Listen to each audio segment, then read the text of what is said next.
Chapter 1. A Stranger in the Snow. The snowstorm hit harder than expected. The howling wind shrieked through the dense pine forest that surrounded my isolated mountain cabin, rattling the windows like a warning from some unseen force. I'd experienced storms before, but this one seemed almost angrier, as if nature itself was venting its fury. I stood at the window, watching the blizzard tear through the valley, the trees swaying violently under the relentless assault of ice and wind. The sky was a deep, ashen gray, casting a shadow over the landscape that made it feel like twilight had arrived early. My cabin sat at the edge of Mount Crescent, far from the nearest town. I'd come here to escape from people, from responsibilities, from the world. It wasn't exactly a glamorous life, but it was peaceful, and after everything I'd been through, peace was all I wanted. I stirred the pot of stew simmering on the wood-burning stove, the rich aroma of herbs and venison filling the small cabin. The crackling fire in the stone hearth cast flickering shadows across the walls, giving the space a warm, comforting glow. Outside, the storm raged on, the wind screaming like a wounded animal. Then, I heard it, a sound that didn't belong. A thud, followed by a muffled cry. I froze, the wooden spoon in my hand hovering over the pot. For a moment, I thought I'd imagined a trick of the wind, perhaps, but then it came again, a low, pained moan, barely audible over the storm. My instincts kicked in. Someone was out there. Grabbing my thick winter coat from the hook near the door, I slipped into my boots and grabbed a flashlight, its beam cutting through the darkness as I stepped outside. The wind hit me like a punch to the chest, nearly knocking the air out of my lungs. Ice crystals stung my face as I fought my way through the snow, the beam of the flashlight barely penetrating the swirling white chaos. "Hello?" I shouted, my voice nearly swallowed by the storm. "Is someone out there?" No response. I pushed forward, my boots sinking into knee-deep snow, each step a struggle. The sound had come from the clearing near the cabin, where the trees thinned out before giving way to the sheer drop of the mountain's edge. That's when I saw it. A figure lying in the snow, half buried by the drifts. I hurried forward, my heart pounding as I knelt beside them. A woman. At least, I thought it was a woman. Her skin was a deep shade of silver gray, shimmering faintly under the flashlight's beam. Her hair, a tangled mass of iridescent blue strands, was plastered to her face, partially obscuring her features. She wore strange, tattered clothing, torn and barely offering any protection against the cold. She was unconscious, her lips blue with frostbite, her body trembling violently. "Hey," I said, shaking her shoulder gently. "Hey, can you hear me?" No response. I cursed under my breath, slipping my arms under her and lifting her out of the snow. She was light, too light, as if she weighed far less than she should. Her body was cold to the touch, her skin like ice beneath my hands. I didn't have time to question it. Carrying her back to the cabin was a struggle, the wind fighting me every step of the way, but I finally made it inside, the door slamming shut behind me with a deafening bang. The warmth of the cabin hit us both like a tidal wave, the fire roaring in the hearth as if sensing the urgency of the situation. I laid her on the rug near the fire, stripping off her soaked clothing and wrapping her in one of my thick wool blankets. Her breathing was shallow, each exhale a faint, ragged wheeze. "Come on," I whispered, rubbing her arms and legs to restore circulation. "Stay with me." Her eyes fluttered open for a moment, vivid, luminescent violet, like twin amethysts glowing in the firelight. She murmured something, her voice soft and alien, the words incomprehensible. "It's okay," I said, even though I wasn't sure she understood me. "You're safe now." Her eyes closed again, and for a moment, I feared she wouldn't wake up. But then she let out a soft sigh, her body relaxing slightly as the warmth began to take hold. I sat back, exhaling slowly. Who the hell was she? A visitor from the stars. Over the next few hours, I kept watch, feeding the fire and checking on her condition. Her skin gradually warmed, the color returning to her lips. She muttered in her sleep, fragments of alien words slipping from her lips like a half-forgotten dream. I tried not to think about how otherworldly she looked. Her features were delicate, almost ethereal, with high cheekbones and sharp, elegant angles that gave her an unearthly beauty. Her hair asterisk asterisk, a shimmering cascade of blue and violet strands asterisk asterisk, seemed to shift colors in the firelight, like liquid metal. This wasn't just some lost hiker. I knew that much. But the alternative was impossible, wasn't it? Awakening. It wasn't until dawn that she finally stirred. The storm had passed, the sun rising over the mountains and casting golden light through the frost-covered windows.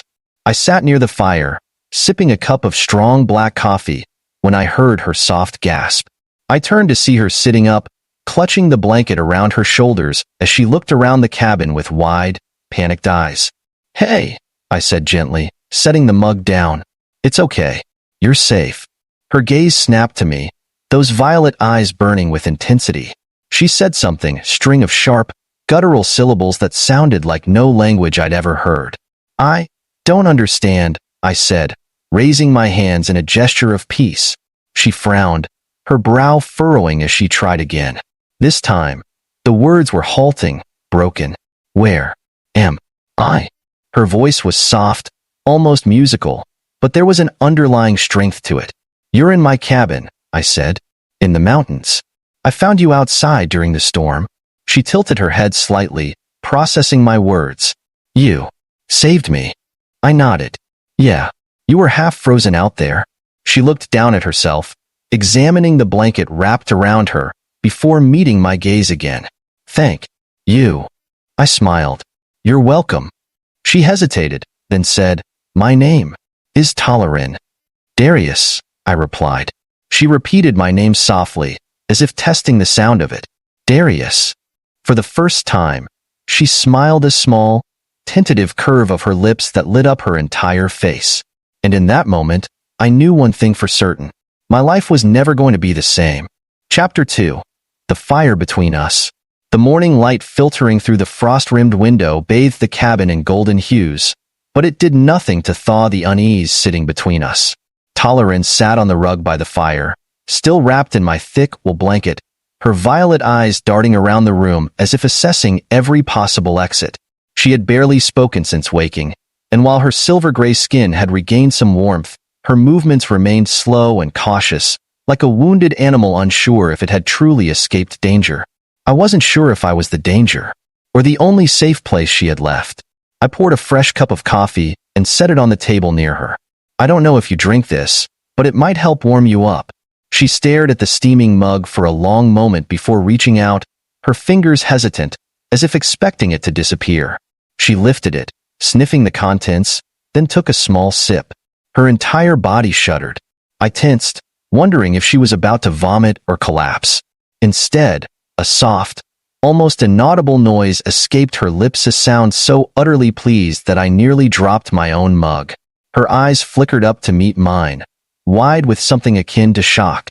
"This," she murmured, her voice almost reverent, "is warmth?" I blinked. Yeah, hot drink. Warms you up from the inside." She took another sip, then another, faster now, as if she was trying to absorb as much of it as possible. I chuckled, shaking my head. "You act like you've never had a hot drink before." Tolerin froze mid-sip. When she finally lowered the cup, her expression darkened, as if I had just unintentionally touched on something painful. "I have not," she said simply. Silence settled between us. I leaned back against the wooden counter, watching her carefully. "You want to tell me what you were doing out there in the middle of a snowstorm? You're not exactly dressed for a casual hike." She hesitated. "I was escaping." That single word carried so much weight that I didn't need to ask for clarification. Escape? From what?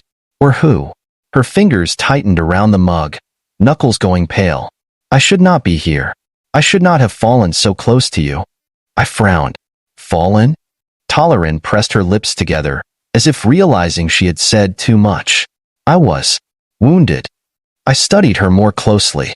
She looked fine now, aside from exhaustion, but if she had been injured when I found her, it had healed remarkably fast. "What happened?" I asked.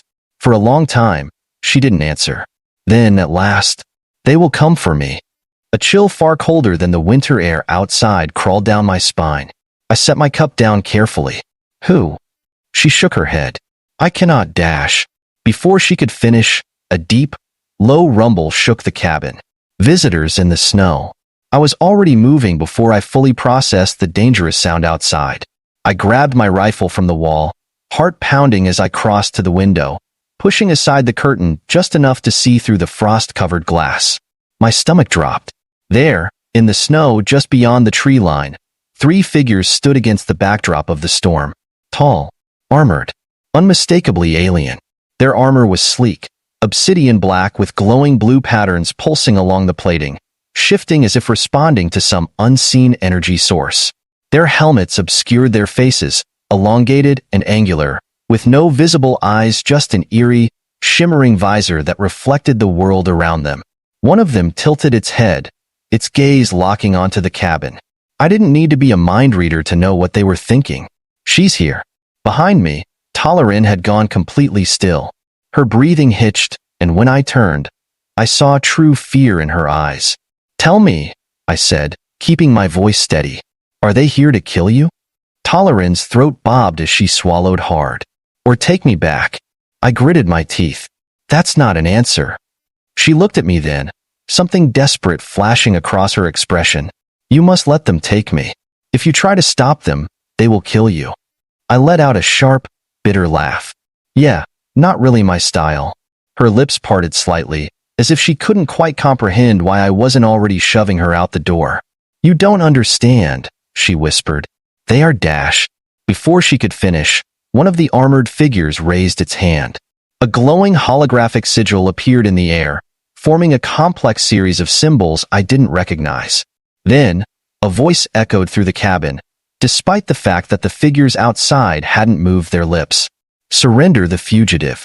This is your only warning." I exhaled slowly. Then, I turned to Talarin. "You're not their prisoner anymore," I said.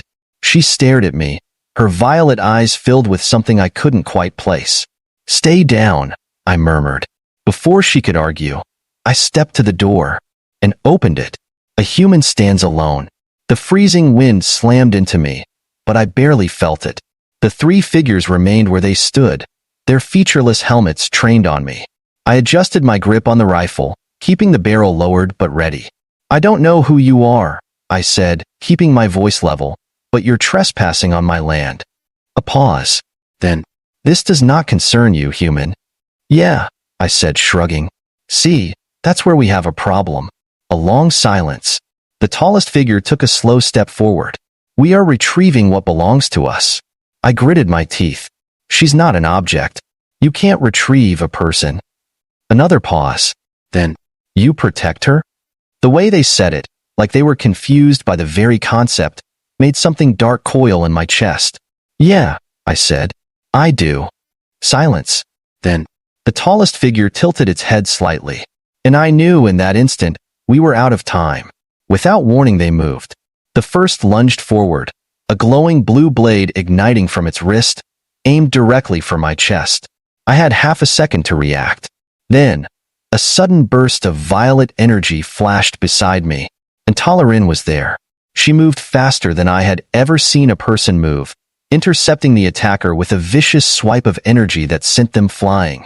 The remaining 2 warriors staggered back, clearly not expecting resistance. Talarin's voice was steel. "I am no longer yours." Her hands crackled with shimmering violet power, her silver-gray skin glowing faintly in the night. The lead warrior slowly straightened. "Very well." Then, without warning, they disappeared. Just vanished into the night, as if they had never been there.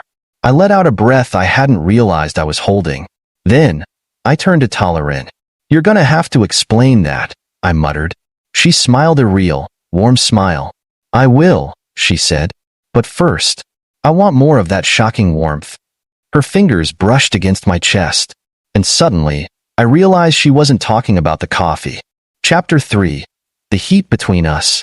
The moment the aliens vanished into the snowstorm, my pulse finally slowed, but the weight of the encounter still pressed heavy on my chest. The freezing wind bit into my skin, but I barely noticed. Talarin stood beside me, her silver-gray skin still faintly glowing, her body radiating warmth, despite the ice clinging to her hair and lashes. I turned to her, exhaling sharply. "You want to tell me what the hell just happened?" She didn't answer immediately. Instead, she closed her eyes, inhaling deeply, as if trying to compose herself. When she finally spoke, her voice was quieter than before, measured, careful. "They should not have left so easily," she murmured. "Not without a fight." I frowned. "So why did they?" Her glowing violet eyes flickered up to meet mine. "Because I used my energy against them." I crossed my arms. "That's not exactly an answer." Talarin hesitated. Then, with a slow sigh, she stepped back toward the cabin. "Come inside, Darius," she said, her voice softer now. "I will explain everything." I hesitated, still watching the swirling snow where the armored figures had stood just moments ago. Every survival instinct in my body told me that this wasn't over, but I followed her inside anyway. The truth of her origins. The cabin door shut with a heavy thud, sealing us back in the warmth of the firelit room. The contrast between the frozen, merciless world outside and the comforting heat within was stark. Talarin crossed the room and settled near the fireplace, stretching her fingers toward the flames. I leaned against the table, arms crossed. "Start talking." She was quiet for a long moment before finally saying, "I was not born on your world." No surprise there. But she wasn't finished. "My people are. Not like humans. We do not live as individuals. We are born connected to something greater in energy, a force that binds us all." She closed her eyes, as if recalling something distant, something painful. "That energy gives us warmth, strength. It is part of us, and we are part of it. But I was different. I was born with too much." I frowned. "Too much?" She nodded, her hands curling into fists. "They feared me. The elders of my people believed my power would one day become unstable, dangerous." She exhaled sharply. "They kept me in isolation, watched me, studied me. Then, when I reached maturity, they decided that my energy must be controlled." Something dark flickered across her face. "They bound me to a suppressor," she said quietly. "A collar. It siphoned my energy, forced it to remain dormant so I could never feel warmth as my kind does." My stomach tightened. "Let me guess," I murmured. "The ones out there? They were your captors." She nodded, her expression unreadable. "They were sent to return me, to bind me again." My jaw clenched. "And what happens if they take you back?" Talarin's violet eyes darkened. "Then I will never feel warmth again." The words were so simple, so quiet, but they carried a weight that made my chest ache. I didn't fully understand her world, her people, or the power she spoke of, but I understood one thing. She had tasted freedom, and she wasn't willing to go back to a life without it. The heat that called to her. The fire crackled softly between us, casting shifting shadows across the wooden walls. The air between us felt heavier now, filled with something unspoken. Talarin turned to look at me again, her violet eyes reflecting the flames. "I can feel it now," she murmured. "Feel what?" I asked. She reached out, her slender fingers brushing against my forearm. The warmth. A shiver ran through me that had nothing to do with the cold. Her touch was different. Not just warm, but alive. Almost electric.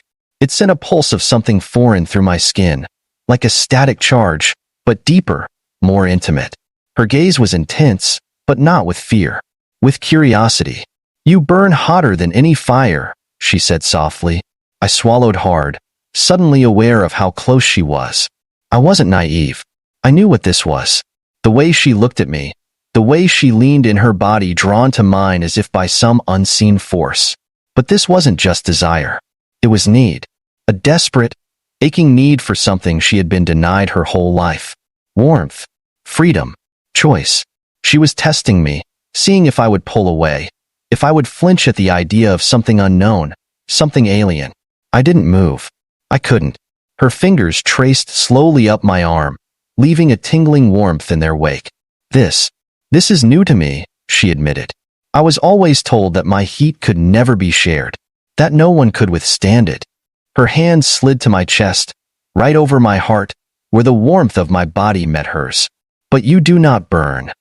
I let out a slow, measured breath. Maybe I'm just built different. A small, surprised smile touched her lips. Then, as if realizing how close we were, she pulled back slightly but not completely. For the first time since I had found her in the snow, she looked uncertain.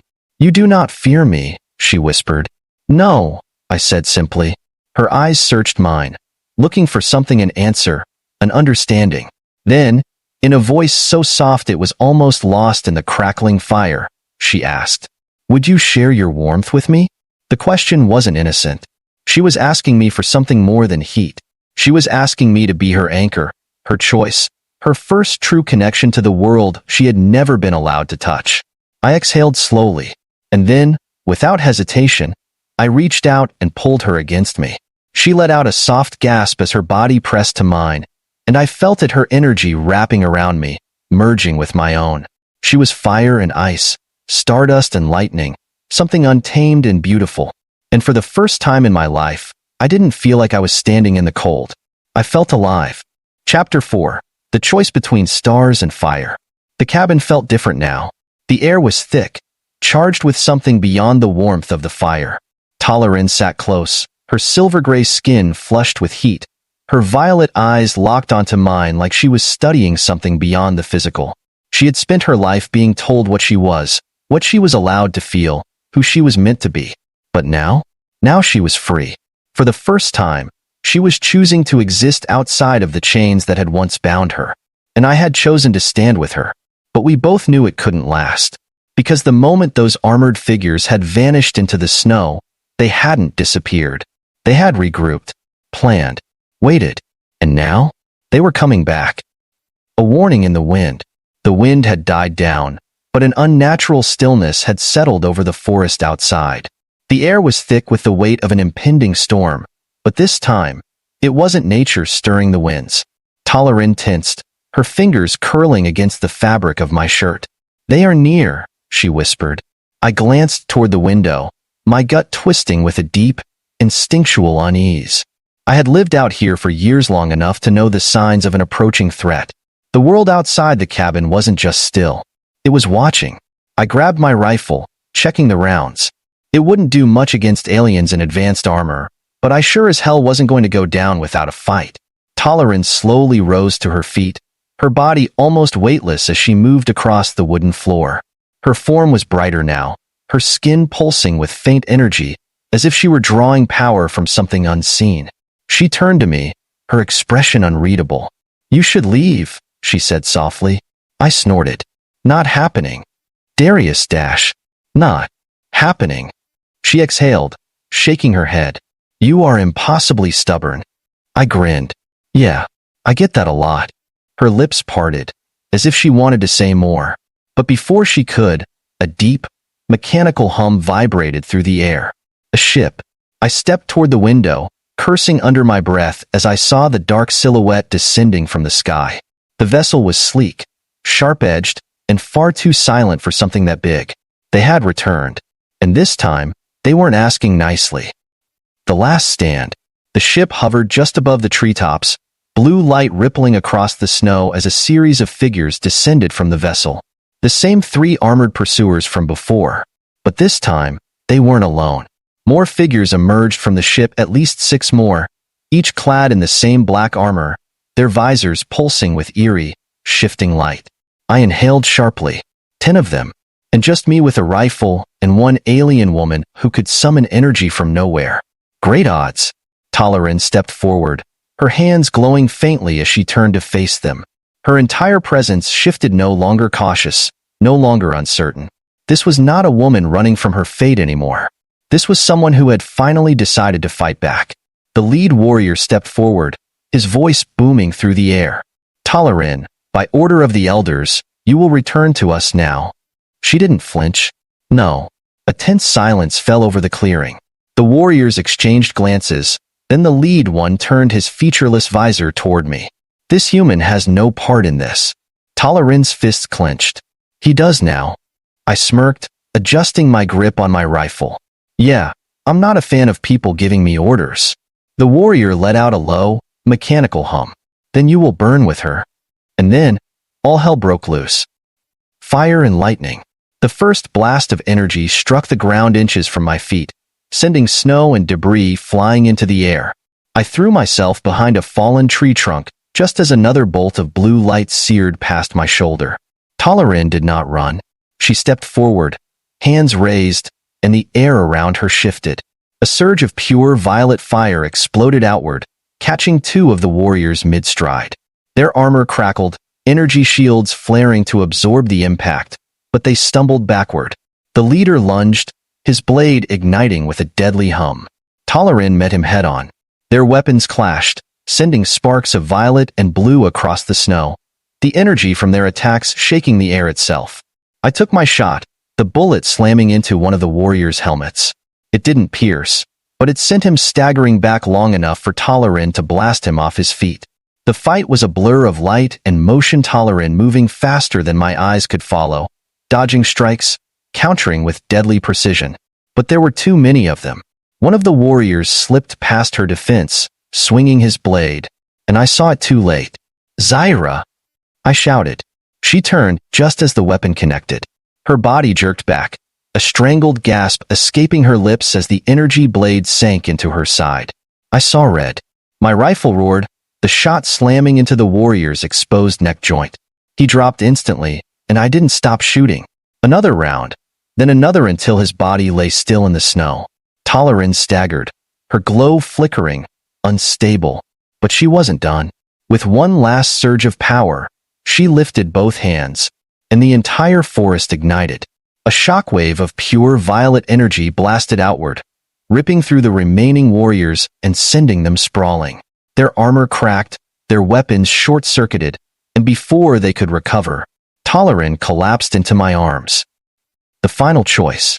I held her tight, pressing my hand against the wound on her side. "Stay with me," I muttered. "You hear me? Stay with me." Her breathing was weak, her skin cooling too fast. Her fingers curled into my jacket, her voice barely above a whisper. "I have to go," she murmured. I shook my head. No, you don't." She let out a weak, broken laugh. "If I stay, more will come. They will never stop." I gritted my teeth. I knew she was right, but the thought of her leaving, disappearing into the stars, was unbearable. Talarin looked up at me, something deep and raw in her gaze. "But you have given me something," she whispered. I swallowed hard. "What?" She smiled. "Warmth." A sharp pain twisted in my chest. She raised one shaking hand, pressing it against my heart, and I felt it. The last of her energy flowing into me, a gift I didn't understand, but knew was important. Then, with a final breath, she was gone. Her body dissolved into shimmering violet light, scattering into the wind. And I was alone again, except for the warmth she had left behind. A warmth that would never fade.